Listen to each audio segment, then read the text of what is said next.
പ്രിയങ്കരനായ അധ്യക്ഷൻ സയ്യിദ് അബ്ബാസ് അലി ശിഹാബ് തങ്ങൾ, ഏറ്റവും പ്രിയപ്പെട്ട ഹംദാൻ ഫൗണ്ടേഷൻ്റെ ചെയർമാൻ കൂടിയായ പ്രിയങ്കരനായ ഹാഫിസ് അഹമ്മദ് കബീർ ബാക്കവി, ഏറ്റവും പ്രിയപ്പെട്ട അഭിവന്ദ്യനായ ജോഷുവ മാർ ഇഗ്നാത്യോസ് തിരുമേനി, എൻ്റെ പ്രിയപ്പെട്ട നേരത്തെ പറഞ്ഞതുപോലെ എറണാകുളം ജില്ലക്കാരൻ കൂടിയായ ശ്രീ PB നൂഹ് IAS, എൻ്റെ ഏറ്റവും പ്രിയപ്പെട്ട സ്നേഹിതനും എഴുത്തുകാരനുമായ ശ്രീ P സുരേന്ദ്രൻ, ഏറ്റവും ബഹുമാന്യനായ ഹാഫിസ് PH അബ്ദുൽ ഗഫാർ മൗലവി അൽ കൗസരി, വേദിയിലും സദസ്സിലുമുള്ള വിശിഷ്ടാതിഥികളെ, ഏറ്റവും പ്രിയപ്പെട്ടവരെ, ഞാൻ ഒരുപാട് കേട്ടിട്ടുണ്ടെങ്കിലും അന്താരാഷ്ട്ര നിലവാരം പുലർത്തുന്ന ഹംദാൻ ഫൗണ്ടേഷൻ്റെ ഈ മനോഹരമായ സ്ഥലത്ത് ആദ്യമായിട്ടാണ് എത്തിച്ചേരുന്നത്. അത് എത്തിച്ചേരാൻ കഴിഞ്ഞതിലുള്ള സന്തോഷം ഞാൻ പങ്കുവയ്ക്കുന്നു. എന്നെ ഏൽപ്പിച്ചിരിക്കുന്ന നമ്മളെല്ലാവരും വന്നിരിക്കുന്ന ഒരു സെഷൻ വളരെ വിലപ്പെട്ട ഒന്നാണ്. ഞാൻ അറിഞ്ഞ ഖുർആൻ എന്നാണ് ഇന്നത്തെ ഈ സെഷനിലെ ഏറ്റവും പ്രധാനപ്പെട്ട ഒരു കാര്യം. ഈ വിശുദ്ധ ഖുർആനെ കുറിച്ച് സംസാരിക്കാൻ കഴിയുക എന്നത് തന്നെ ഒരു നിയോഗമായി, ദൈവനിയോഗമായി ഞാൻ കരുതുകയാണ്. യഥാർത്ഥത്തിൽ എന്താണ് വിശുദ്ധ ഖുർആൻ? ഞാൻ അതിലാദ്യം കാണുന്നത് അത് കാലാതിവർത്തിയായ ഒന്നാണ് എന്ന്. ഏത് കാലത്തും യോജിച്ച സന്ദേശം, ഏത് കാലത്തിലും യോജിച്ച സന്ദേശമാണ് ഒന്ന്. രണ്ടാമത്, എത്രയോ നൂറ്റാണ്ടുകൾക്ക് മുൻപാണ് അതുണ്ടായത് എങ്കിലും കാലാതിവർത്തിയായി പുരോഗമന ചിന്തയോടുകൂടി ഇന്ന് ലോകത്ത് നിലനിൽക്കുന്ന അന്ന് ചിന്തിക്കാൻ കഴിയാത്ത പല ആശയങ്ങളെയും മുന്നോട്ട് വെച്ച വിശുദ്ധ ഗ്രന്ഥമാണ്. അതാണ് പ്രത്യേകത. ഇസ്ലാം യഥാർത്ഥത്തിൽ കാരുണ്യത്തിന്റെ മതമാണ്. ഉള്ളവൻ ഇല്ലാത്തവന് കൊടുക്കണം എന്ന് നിഷ്കർഷിക്കുന്ന കാരുണ്യത്തിന്റെ മതമാണ്. ആ കാരുണ്യത്തിന്റെ സന്ദേശമാണ് നേരത്തെ ബഹുമാന്യനായ ചെയർമാൻ പറഞ്ഞതുപോലെ മനുഷ്യനായി ജീവിക്കാൻ, മറ്റുള്ളവരോട് സ്നേഹാദരങ്ങളും ബഹുമാനവും അനുകമ്പയും സ്നേഹവും ഉണ്ടായി അവനെ ചേർത്ത് പിടിച്ച്, മറ്റുള്ളവരെ ചേർത്ത് പിടിച്ച് ജീവിക്കാൻ വേണ്ടി നൽകുന്ന സന്ദേശമാണ്. അതിനൊരു സോഷ്യലിസ്റ്റ് സന്ദേശമുണ്ട്. ഖുർആനിൽ പറയുന്നുണ്ട്, ഹേ മനുഷ്യരെ, നിങ്ങളെ ഞാൻ ആണിൽ നിന്നും സ്ത്രീയിൽ നിന്നും ആണ് സൃഷ്ടിച്ചത്. നിങ്ങൾ തമ്മിൽ വലിപ്പ ചെറുപ്പമില്ല, മനുഷ്യരെല്ലാവരും സമന്മാരാണ്. ഉത്തമമായ മനുഷ്യനാകുന്നത് നിങ്ങളുടെ നല്ല സ്വഭാവത്തിലൂടെയാണ്. നിങ്ങൾ ഉത്തമമായ മനുഷ്യനാകുന്നത്. പ്രവാചകൻ പിന്നീട് പറഞ്ഞിട്ടുണ്ട്, അറബിക്ക് അനറബിക്ക് മീതെ, അല്ലെങ്കിൽ തിരിച്ച്, കറുത്തവന് വെളുത്തവന് കറുത്തവന്റെ മീതെ, അല്ലെങ്കിൽ തിരിച്ചും ഒരു മേൽക്കോയ്മയില്ല. എല്ലാവരും സമന്മാരാണ്. സൂക്ഷ്മതയോടുകൂടിയ ജീവിതമാണ് ഒരാളെ ശ്രേഷ്ഠനാക്കുന്നത്. ഏത് കാലഘട്ടത്തിലാണ് ഇത് പറഞ്ഞത്? ഇന്ന് നിലനിൽക്കുന്ന, പണ്ട് നിലനിന്നിരുന്ന അടിമ ഉടമ ഗോത്ര സംസ്കാരങ്ങൾ, മുതലാളി തൊഴിലാളി, പണ്ഡിതൻ പാമരൻ തുടങ്ങിയ വലിയ വ്യത്യാസങ്ങൾ സമൂഹത്തിൽ അല്ലേ ഉള്ള ഒരു കാലത്താണ്, ഇന്ന് നിലനിൽക്കുന്ന ഒരു കാലത്താണ് പറയുന്നത് നിങ്ങൾ എല്ലാവരും തുല്യരാണ്. അതിനേക്കാൾ വലിയ ഒരു സോഷ്യലിസ്റ്റ് സന്ദേശം എന്താണ്? അതിനേക്കാൾ വലുതെന്താണ് ഒരു സോഷ്യലിസ്റ്റ് സന്ദേശം? നിങ്ങൾ എല്ലാവരും ഒരുപോലെയാണ്, ദൈവത്തിന്റെ മുന്നിൽ നിങ്ങൾ എല്ലാവരും സമന്മാരാണ് എന്ന സന്ദേശം ഈ ലോകത്ത് ആദ്യം നൽകിയത് ഈ വിശുദ്ധ ഗ്രന്ഥമാണ്. കാര്യത്തിൽ സംശയമില്ല. ഇവിടെ സൂറ അൽ ബഖറയെ കുറിച്ചും സൂറ അന്നസിനെ കുറിച്ചും ഒക്കെ ഇവിടെ സൂചിപ്പിച്ചു. അതിൽ കൃത്യമായി പറയുന്നുണ്ട്, നമ്മൾ അതൊന്നും സങ്കല്പിക്കാത്ത കാര്യങ്ങൾ അതിൽ പറയുന്നുണ്ട്. ഒരുവന്റെ ആത്മാവിന് താങ്ങാവുന്ന ഭാരം മാത്രമേ ഏൽപ്പിക്കപ്പെട്ടിട്ടുള്ളൂ. അതിന് വിരുദ്ധമായി ഒന്നും ചെയ്യരുത്. അളവിലും തൂക്കത്തിലും വേതനത്തിലും നീതി പുലർത്തണം. പിന്നീട് പ്രവാചകൻ അതിനെക്കുറിച്ച് നന്നായിട്ട് വിശദീകരിക്കുന്നുണ്ട്. ഒരുവൻ അധ്വാനിച്ചു കഴിഞ്ഞാൽ അവന്റെ വിയർപ്പ് ഉണങ്ങുന്നതിന് മുമ്പ് അവന് വേതനം കൊടുക്കണമെന്ന്. എല്ലാ തൊഴിലും മഹത്തരമാണ്. അധ്വാനത്തിലൂടെ കിട്ടുന്ന ഭക്ഷണമാണ് ഏറ്റവും നല്ലത്, ഏറ്റവും സ്വാദിഷ്ടമായത്. പിന്നീടാണ് തൊഴിൽ നിയമങ്ങളൊക്കെ വന്നത്. പിന്നീട് എത്ര നൂറ്റാണ്ടുകൾക്ക് ശേഷമാണ് ലോകത്ത് തൊഴിൽ നിയമങ്ങൾ ഉണ്ടായത്. നിങ്ങൾ മിനിമം വേജസ് കൊടുക്കണം എന്ന് നിയമമുണ്ടായത്, ബോണസ് ആക്ട് ഉണ്ടായത്, വർക്ക്മെൻസ് കോമ്പൻസേഷൻ ആക്ട് ഉണ്ടായത്. ആദ്യം പറയാണിത്. വേതനം, ദൈർഘ്യം, ജോലിയുടെ ദൈർഘ്യം, അവന് താങ്ങാൻ പറ്റാവുന്നതിനേക്കാൾ കൂടുതൽ ജോലി അവനെ കൊണ്ട് ചെയ്യിപ്പിക്കരുത്. അവന് ചെയ്യാൻ പറ്റുന്നതിനേക്കാൾ കൂടുതൽ സമയം അവനെ കൊണ്ട് ജോലി ചെയ്യിപ്പിക്കരുത്. അവന്റെ വിയർപ്പ് ഉണങ്ങുന്നതിന് മുമ്പ് അവന്റെ വേതനം കൊടുക്കണം. അവൻ ചെയ്ത ജോലിയുടെ പണം കൊടുക്കണം. അധ്വാനം, ഈ തൊഴിൽ ചെയ്യുന്നതാണ് ഏറ്റവും മികച്ചത്. എല്ലാ തൊഴിലും മികച്ചതാണ്. ഇതൊക്കെ ഈ ആശയങ്ങളൊക്കെ ഇതെല്ലാം പുരോഗമന ആശയങ്ങളല്ലേ? ഇതൊക്കെ ഒരു പുരോഗമന ആശയങ്ങൾ, വിപ്ലവകരമായ വ്യതിയാനങ്ങൾ നമ്മുടെ നാട്ടിൽ ഉണ്ടായ കാലത്താണ് നമ്മുടെ നാട്ടിൽ ഇതൊക്കെ നിയമങ്ങളായത്. അതിനു മുൻപേ ഇതെല്ലാം നിയമങ്ങൾ ഇതായി. മതത്തെക്കുറിച്ച് പറഞ്ഞു ചെയർമാൻ, അപ്പോഴാണ് ഓർത്തത്. മതത്തെക്കുറിച്ച് പറയുന്നുണ്ട്. മതത്തിന്റെ പേരിലും വിശ്വാസത്തിന്റെ പേരിലും ഒരാളുടെ മീതെയും ഒരു സമ്മർദ്ദവും ചെലുത്തരുത് എന്ന് ഖുർആൻ പറയുന്നു. ഒരു സമ്മർദ്ദവും ചെലുത്തരുത്. നിങ്ങൾക്ക് നിങ്ങളുടെ മതം ശ്രേഷ്ഠമാണ്, എനിക്ക് എന്റേത്. മതത്തിന്റെ പേരിൽ, ജാതിയുടെ പേരിൽ ആളുകളെ തമ്മിൽ ഭിന്നിപ്പിച്ച് പരസ്പരം ശത്രുക്കളാക്കി അതിൽ നിന്ന് മുതലെടുപ്പ് നടത്താൻ ശ്രമിക്കുന്ന ഈ കാലത്ത് ഇതിനേക്കാൾ വലിയ സന്ദേശം എന്താ? നിങ്ങൾക്ക് നിങ്ങളുടെ മതം ശ്രേഷ്ഠമാണ്, എനിക്ക് എന്റേതും.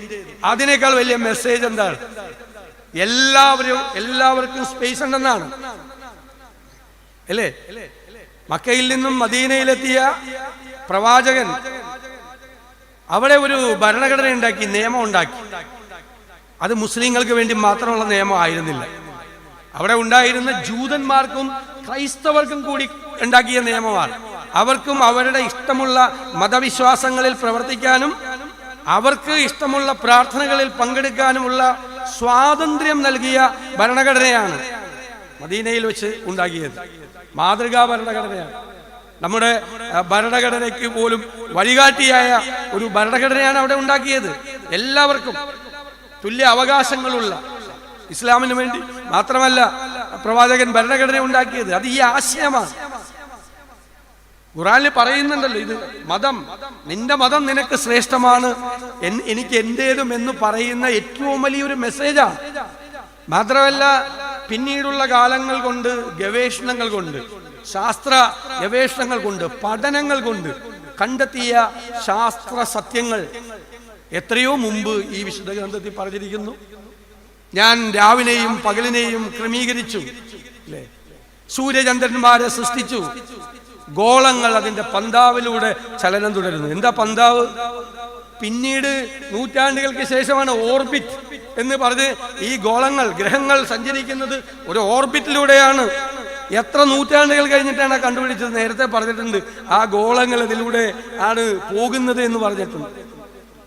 വെള്ളം നീരാവിയായി, പിന്നെ മേഘങ്ങളായി മാറി മഴയായി വർഷിക്കും.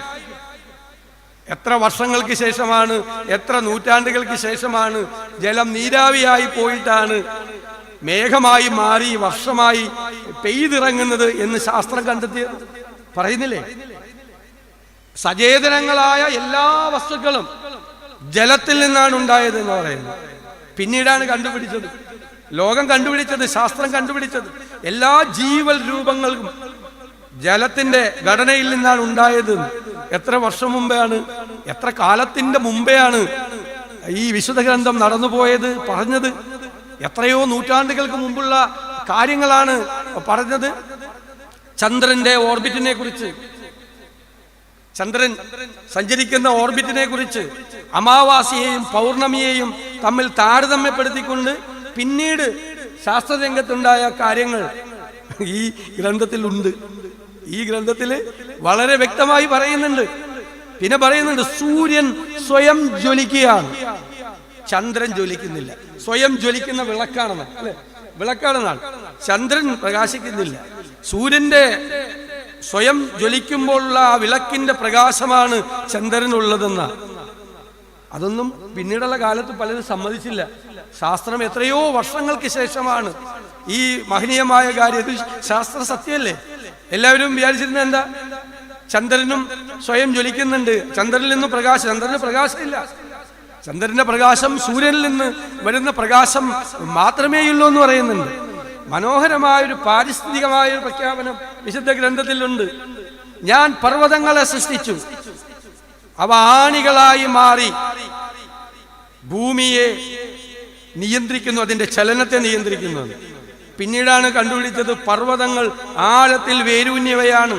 ഭൂചലനങ്ങൾ ഉണ്ടാകാതെ ഭൂമിയുടെ ഘടനയെ നിലനിർത്തുന്നത് ഈ പർവ്വതങ്ങളാണ്. അത് പിന്നീട് തെളിഞ്ഞ ഒരു ഇക്കോളജിക്കലായിട്ടുള്ള എൻവയൺമെന്റുമായി ബന്ധപ്പെട്ടിട്ടുള്ള ഒരു വലിയ ഫാക്ടറാണ് പർവ്വതങ്ങളുടെ പ്രസക്തിയെക്കുറിച്ച്.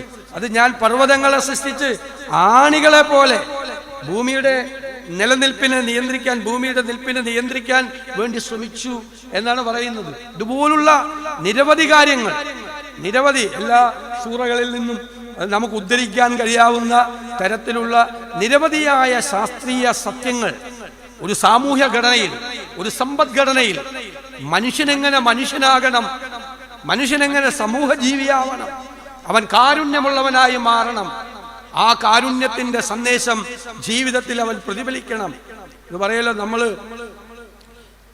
ഇതായിരിക്കുന്നുണ്ട്, ട്രസ്റ്റിഷിപ്പിനെ കുറിച്ച് ഗാന്ധി പറയും, ക്രിസ്തുവും പറഞ്ഞിട്ടുണ്ട്. അതുപോലെ തന്നെ ഇതിൽ പറയുന്നുണ്ട് വളരെ ഭംഗിയായിട്ട്, ഇതൊന്നും നിന്റേതല്ല, ഇതെല്ലാം സർവശക്തന്റേതാണ്, നീ വെറും കാര്യക്കാരൻ മാത്രമാണ് ഇത് നടത്തിക്കൊണ്ടുപോകാൻ. എല്ലാ സമ്പത്തുള്ളവരും നമ്മുടെ നാട്ടിൽ അങ്ങനെ ചിന്തിച്ചാലോ? കാര്യക്കാരൻ മാത്രമാണ്, ട്രസ്റ്റി മാത്രമാണ് ഇത് സൂക്ഷിക്കാൻ നിന്റെ കയ്യിൽ തന്നിരിക്കുന്നത്, നീ നിന്റെ അതല്ല, അത് അവിടത്തെയാണ് എന്ന് പറയുന്നൊരു മെസ്സേജാണ്, ധനികരോടുള്ള ഒരു മെസ്സേജാണ്. ആ ധനികൻ അവന്റെ കയ്യിലിരിക്കുന്നത് ദൈവത്തിൻ്റെതാണ്, അത് മറ്റുള്ളവർക്ക് കൂടി കൊടുക്കാൻ വേണ്ടി ഉള്ളതാണ് എന്നുള്ള സന്ദേശം. ഇതിനേക്കാൾ പ്രോഗ്രസീവായ, പുരോഗമനപരമായ, സോഷ്യലിസ്റ്റ് ആശയങ്ങളുള്ള ഒരു സാമൂഹ്യ ഘടനയിൽ, നമ്മളൊരു സൊസൈറ്റിയിലാണ് നമ്മൾ ജീവിക്കുന്നത് അല്ലേ? ആ സൊസൈറ്റിയിൽ ജീവിക്കുമ്പോൾ ഉണ്ടാകുന്ന ആ സൊസൈറ്റിയിലെ നിയമങ്ങളാണ്.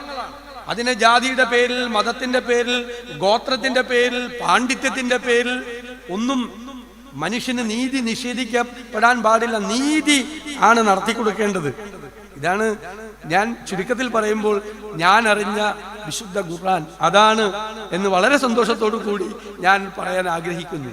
ഈ വലിയ സന്ദേശങ്ങളാണ്, ഈ വലിയ സന്ദേശങ്ങൾ പറയുന്നുണ്ട്. നീ ഒരാളുടെ ഒരു മനുഷ്യ ജീവൻ എടുക്കുമ്പോൾ നീ മനുഷ്യരാശിയുടെ ജീവനാണ് എടുക്കുന്നത്. നീ ഒരാളുടെ ജീവൻ രക്ഷിക്കുമ്പോൾ നീ മനുഷ്യരാശിയുടെ ജീവനാണ് രക്ഷിക്കുന്നത്. ആക്രമണ ഉത്സുകതയുള്ള ഈ കാലഘട്ടത്തിൽ അക്രമങ്ങൾ വെടിയാൻ, ആയുധങ്ങൾ താഴെയിടാൻ, യുദ്ധങ്ങൾ അവസാനിപ്പിക്കാൻ, അതിനേക്കാൾ വലിയ സന്ദേശം യുദ്ധങ്ങളോടുള്ള എതിർപ്പ് കൂടിയല്ലേ അത്? യുദ്ധങ്ങൾ, പരസ്പരം പോരടിച്ച് പരസ്പരം കൊന്നൊടുക്കുന്ന മഹായുദ്ധങ്ങൾക്കെതിരെ, മനുഷ്യന്റെ ആക്രമണ വാസനക്കെതിരായി മനുഷ്യൻ മറ്റുള്ളവനെ കൊന്നൊടുക്കി അധീശത്വം സ്ഥാപിക്കാൻ ശ്രമിക്കുന്ന, മേൽക്കോയ്മ ഉണ്ടാക്കാൻ ശ്രമിക്കുന്ന ഈ കാലഘട്ടത്തിൽ ലോകത്തിന് മുഴുവൻ വഴികാട്ടിയായി, വെളിച്ചമായി ഈ സന്ദേശം നിലനിൽക്കുന്നു എന്നാണ് പറയുന്നത്. മനുഷ്യൻ അതിനെയെല്ലാം ധിക്കരിച്ചുകൊണ്ടാണ് പരസ്പരം കൊന്നൊടുക്കിയും പരസ്പരം ഇല്ലായ്മ ചെയ്തും പരസ്പരം പോരടിച്ചും ഏത് ആധുനിക യുഗത്തിലും ശാസ്ത്ര യുഗത്തിലും പോവുകയാണ്. ഇപ്പോഴാണ് ഇങ്ങനെ ആർട്ടിഫിഷ്യൽ ഇന്റലിജൻസ് കൂടി വരികയാണ്. അതെല്ലാം ഏകാധിപതികളായ ഭരണാധികാരികൾ എങ്ങനെയാണത് കൈകാര്യം ചെയ്യാൻ പോകുന്നത് എന്നറിയില്ല. ആരെല്ലാമാണ് നമ്മുടെ ചിന്തകളെ നിയന്ത്രിക്കാൻ പോകുന്നതെന്ന് അറിയുന്നില്ല. നമ്മുടെ ചിന്തകളെ പോലും ചങ്ങലക്കിടിക്കുന്ന തരത്തിൽ, നമ്മുടെ ചിന്തകളെ പോലും സ്വാധീനിക്കുന്ന തരത്തിൽ ശാസ്ത്രം മാറിക്കൊണ്ടിരിക്കുക. അപ്പൊ ശാസ്ത്രം മനുഷ്യനുണ്ടാക്കിയ, മനുഷ്യവംശമുണ്ടാക്കിയ അതിന്റെ സൃഷ്ടികൾ മനുഷ്യന്റെ ബുദ്ധിശക്തിയേക്കാൾ കൂടെ വന്ന് മനുഷ്യനെ നിയന്ത്രിക്കാൻ പോകുന്ന കാലത്തും മനുഷ്യനായി ജീവിക്കാൻ നമ്മളെ പഠിപ്പിക്കുന്ന ഈ വിശുദ്ധ ഖുർആന്റെ സന്ദേശം തീർച്ചയായും ഞാൻ പറയുന്നു, അത് മുസ്ലിങ്ങൾക്ക് വേണ്ടി മാത്രം ഉണ്ടാക്കിയതല്ല. അത് ഈ ലോകത്തിന് വേണ്ടി, ഈ പ്രപഞ്ചത്തിന് വേണ്ടി, ഈ പൊതുസമൂഹത്തിന് വേണ്ടി, ഈ പ്രപഞ്ചം നിലനിൽക്കേണ്ട, ഈ പ്രപഞ്ചത്തിന്റെ ബാലൻസ് നിലനിൽക്കേണ്ട, പറഞ്ഞിട്ടല്ല, ഈ ഭൂമിയിൽ, ഈ പ്രപഞ്ചത്തിൽ ജീവിക്കുന്ന എല്ലാ ചരാചരങ്ങളുടെയും വരാനിരിക്കുന്ന തലമുറകളുടെയും കൂടിയാണ് ഈ ഭൂമി എന്നുള്ള സന്ദേശമാണ്. നമുക്ക് വേണ്ടി മാത്രം അവകാശപ്പെട്ടതല്ല. ഈ ഭൂമിയിൽ ജീവിക്കുന്ന സർവ്വചരാചരങ്ങളുടേതുമാണ് ഭൂമി. വരാനിരിക്കുന്ന തലമുറകൾക്ക് കൂടി അവകാശപ്പെട്ടതാണ്. നിനക്ക് ആവശ്യമുള്ളത് മാത്രം എടുക്കുക. നിന്റെ അത്യാഗ്രഹം, നിന്റെ അത്യാർത്തി കൊണ്ട് എല്ലാം പിടിച്ചെടുക്കരുത് എന്ന് നമ്മളെ ഓർമ്മപ്പെടുത്തുന്ന, ഞാൻ വീണ്ടും അടിവരയിട്ട് ആവർത്തിച്ച് പറയും, ആദ്യം നമ്മൾ മനുഷ്യനാകണം, അല്ലേ? പിന്നെ സമൂഹ ജീവിയാവണം. മറ്റുള്ളവരോട് നോട്ടം വേണം, അവരോട് കാരുണ്യം വേണം, അവരെ ഹൃദയത്തോട് ചേർത്ത് നിർത്താൻ കഴിയണം. ആ ഒരു വലിയ സന്ദേശമാണ് വിശുദ്ധ ഖുർആൻ നൽകുന്നത് എന്ന് മാത്രം വിനയപൂർവ്വം പറഞ്ഞുകൊണ്ട്, മറ്റൊരുപാട് വിശിഷ്ടാതിഥികൾ സംസാരിക്കാനുള്ളത് കൊണ്ടും ഞാൻ എൻ്റെ വാക്കുകൾ ചുരുക്കുന്നു. അംദാൻ ഫൗണ്ടേഷന്റെ ബിരുദദാന സമ്മേളനം കൂടി ഈ വരുന്ന ദിവസങ്ങളിൽ നടക്കുകയാണ്. ഈ വലിയ സന്ദേശം ഹൃദയത്തിൽ ഏറ്റിക്കൊണ്ടു പോകുന്ന വിദ്യാർത്ഥികളുടെ തലമുറകളാണ് ഈ സ്ഥാപനത്തിൽ നിന്ന് പഠിച്ചു പുറത്തിറങ്ങുന്നത്. അവരെല്ലാം ആയിരിക്കണം ഈ വെളിച്ചം, ഈ വിശുദ്ധ ഗ്രന്ഥം നൽകുന്ന ഈ വെളിച്ചം അത് കെടാതെ സൂക്ഷിക്കാൻ, അതിൻ്റെ സന്ദേശവാഹകരായി, അതിൻ്റെ ആ ജ്വാലയെ ഹൃദയത്തിൽ വഹിക്കുന്നവരായി ഇവിടെ നിന്ന് പുറത്തിറങ്ങുന്ന കുട്ടികൾ മാറട്ടെ എന്ന് ആശംസിച്ചുകൊണ്ട് ഈ ചടങ്ങ് നിങ്ങളുടെ എല്ലാവരുടെയും അനുവാദത്തോടെ ഉദ്ഘാടനം ചെയ്തതായി അറിയിക്കുന്നു. നന്ദി.